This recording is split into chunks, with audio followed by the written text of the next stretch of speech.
little wings on either side are modern inventions. If you notice, they each have a garage door on them. Those doors come up and a huge speaker system comes out to the edge of the stage on either side that has all kinds of speakers and lights and things in it. You notice up high we got state-of-the-art lighting systems out here also. But everything's inside there, ready to go, and then it's out of the weather, ready to go. This is the same shell that was here in the 40s. The difference is back then is this was all benches. This was concrete tiered with benches with just wooden, wooden benches, and it's very difficult to upkeep. Especially after a concert, when they come out here and scream at this, that, and the other. So about 20 years ago, they got rid of all of that, and they put out this grass. So now you come out here with your blanket, bring your little margarita or your beer, your water, whatever you're doing. You and your wife, your kids, your dog, come settle down out here and watch concerts. They have almost 53 concerts a year here. They have a bucket out here. People can get to, but a lot of people actually get to it.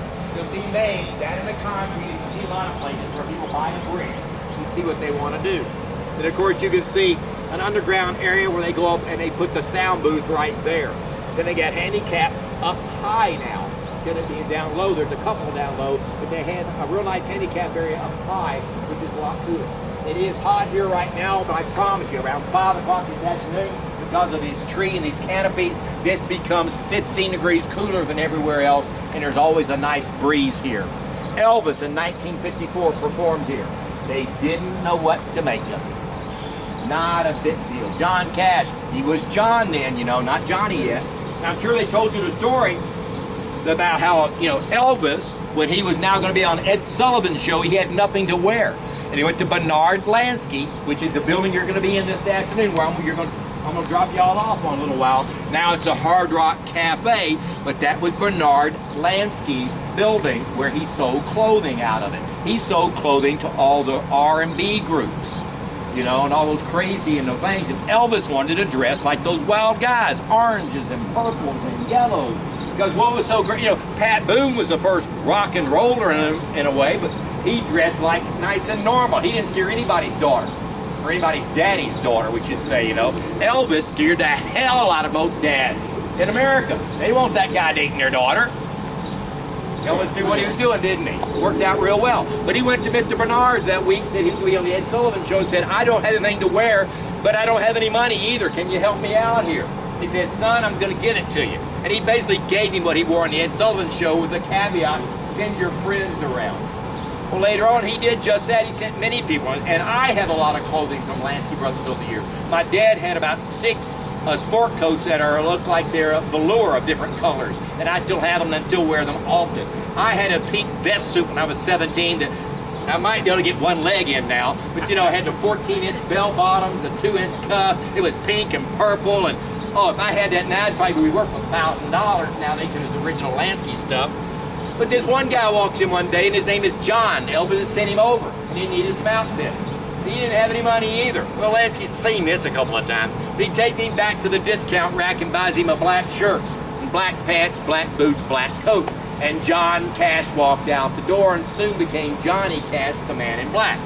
Now, if you were in Nashville, which you will be, and you went to the Johnny Cash Museum, which I hope you see, it's a wonderful museum, and you find the manager there and you tell him what Daryl told you, he's going to tell you that not only Daryl but Big Magnolia is a bunch of liars, that they did it there in Nashville. Believe what you wish. Victor Lansky's grandson still tells this same story every year during Elvis Week. So who do you want to believe? You want to believe me, who lives here in Memphis and knows Mr. Lansky, or you want to believe some guy up in Nashville? You believe who you want to believe. There are good stories either way. Somebody dressed him in black. And yes, he was John Cash to begin with. Before he was Johnny Cash, you know what his occupation was? He sold appliances. He only ever sold one appliance, and you've seen it. Well, you've seen a replica of it. At Sun Studio in Marion's office, there's a TV. The only thing he ever sold was a TV combination. Remember those TV, hi-fi, yucky, yucky, yucky? He sold that to Marion because she felt sorry for him. It's the only thing he ever sold. And you saw it in Marion's office. Well, you saw a replica. We don't know what happened to the original one. Good thing he could sing, because the boy was going to starve to death doing anything else on that. And he performed here for the first time. I've tried to find some hard evidence on what they were paid, and I can't find any hard evidence, but most stories will come around they were paid between $5 or $15 for their performance here. And being that it was 1954, and back in that time, a lot of acts would come on and do one number. Maybe your song was you know, Rock and Roll Heaven. You'd go on the stage and do Rock and Roll Heaven, and you're off and gone, and another one would come on. And that's the way things were done in the 50s. Usually at county fairs and places like this, you would see all these different bands come out and do their one-hit numbers and be gone. Now, the Hard Rock Cafe, because y'all weren't on my tour on Monday, you're going to see the building. Mr. Lansky is of the Lanskys from Chicago. They are the bookkeepers for the mob back in the 30s and 40s. Bernard didn't want to follow into the family business and came to Memphis and opened up a clothier store. If he had anything to do with his cousins, I do not know, but his cousins were the mob's bankers and took care of them, this, that, and the other. He was in a clothing business. Now, when they started to do a Hard Rock Cafe, they came and bought that building specifically. The first Hard Rock Cafe is in that building, and they wanted that building because of the history of Bernard Lansky and Lansky outfitting everybody. The only people I think of that he didn't outfit was Kiss, who, by the way, were laughed off stage in Memphis and never came back. They performed one time down at Oakland Square and were laughed off stage with their idiot, crazy costumes, and no one ever had them back because they didn't believe them. We have a lot of different music here. By the way, I saw a guy named Barry. Turned out to be Barry Manilow later on, but he was Bette Midler's piano player when I first saw him here in Memphis back in the 70s. And he was just, did You Deserve a Break a Day at McDonald's. He was making jingles, and that's how he made his living, and that's where he started doing things like that. Any questions on the shell or what you've seen? This park is the size of that little one up in New York City. This is the reason I-40 doesn't go through Memphis, this park. Why? The citizens of Memphis valued their park and their land. They believe that these trees are 600 years old, some parts of this park. And they were willing to fight to stop anyone from dividing this park because it is public land. And because if you'd have brought this interstate through the middle of this, which is what they were going to do, it would literally be at the back of this and over, you know, because they're going to take like a mile out.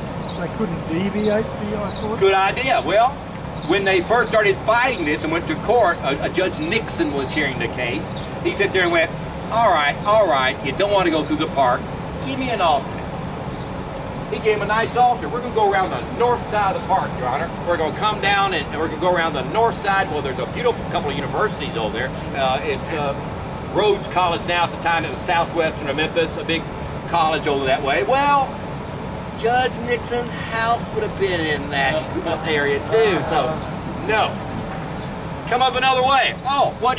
Tunnel. South. Oh, we're going to get the tunnel. South. We'll go around the south way of the park. That sounds reasonable, right? There's nothing down that way. Well, there is a lot down that way. You get down there and you go through the fairgrounds, which has been there for over 100-something years. The Zip and Pippin that Elvis rode on, all that stuff. And there is a naturally, racially mixed neighborhood down there. And in Memphis in the 6th, you're out. Tunnel. Let's do a tunnel under the park.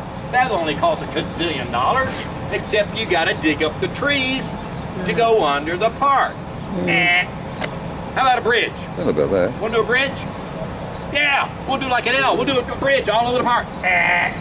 Everything they did, and finally in 1973, the Supreme Court of the United States said, forget it. So basically, the interstate ends over near your hotel and picks up about 3 miles from here.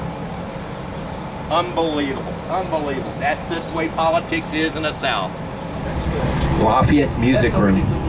Oh, it's a wonderful music room. So at the traffic light, we're going to turn right. They have everything there. I mean, there's a piano bar back here. They're called the Zebra Lounge. It's just pianos. That's what I was thinking of. The name of the street is Madison. Addison. All right, right here on the right, right now, we're passing the theater. Right there, that's the Memphian Theater. You're going to turn right, go all the way 2nd Street down here or so. And they would enter from the side. They would go down to the 5th row from the front where they would sit in the 2 center seats. Either side of them was left a couple of seats empty, and then the Memphis Mafia would fill in on either side and behind him. The volunteers who were running the projector and everything else that weren't working right then and there, they would fill in on either side behind him and get to watch the movie for free and be there with Elvis. Now, everybody heard of Chick-fil-A? We're going to get back to that story. Remember Chick-fil-A, they're closed on Sundays?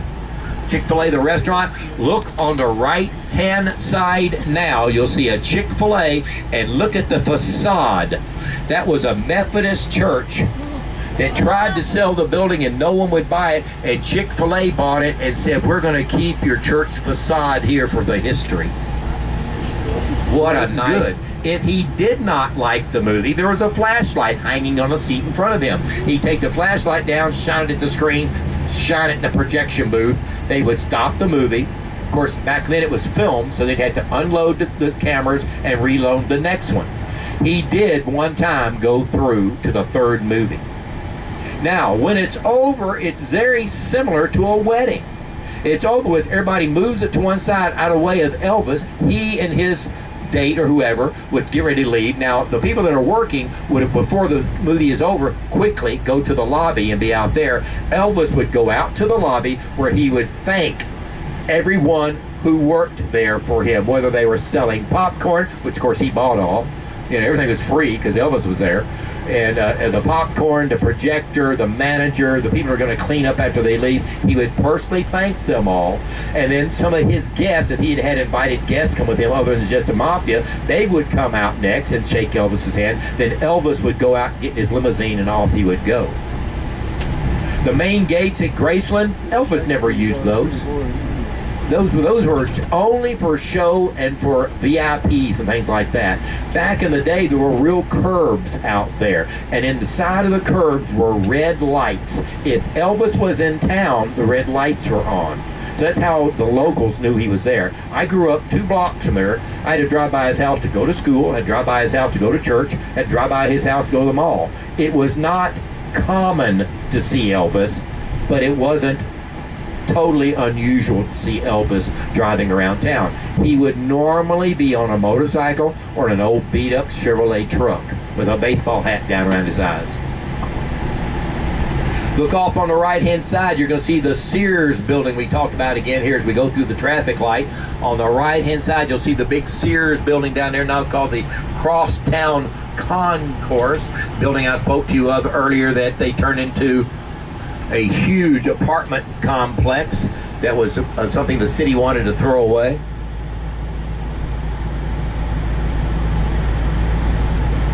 When I was a teenager, my good best friend was named Bill Westbrook Jr. His daddy sold boats, motors, and camping equipment, and one of the 2 boats that's in the car museum is a boat that Mr. Westbrook sold to Elvis. So they know them. So we're all giving Junior a bunch of bull one night because he claims he knows Elvis, and so 3 of us in his bedroom, he picks up the phone, puts it on speaker, and he dials the mansion, and he tells them this is Bill Westbrook for Elvis. And about 30 seconds later, Elvis gets on the phone. It took Elvis about 15 seconds to realize this is Bill Jr. and not Bill Sr. And he sat there and said, okay, Jr., he called him Jr. So, okay, Jr., what's going on? He said, well, my friends didn't believe I really knew you. And he said, okay, friends, he really knows me. Goodbye, and hung up. Polite, not unusual. And then, the next day, the mafia called his daddy. Bill didn't drive or anything else for the next 6 weeks because you don't, hurt the people that are buying your best stuff. If you're doing business with Elvis, you don't take advantage of it. As we go back through the light down here, across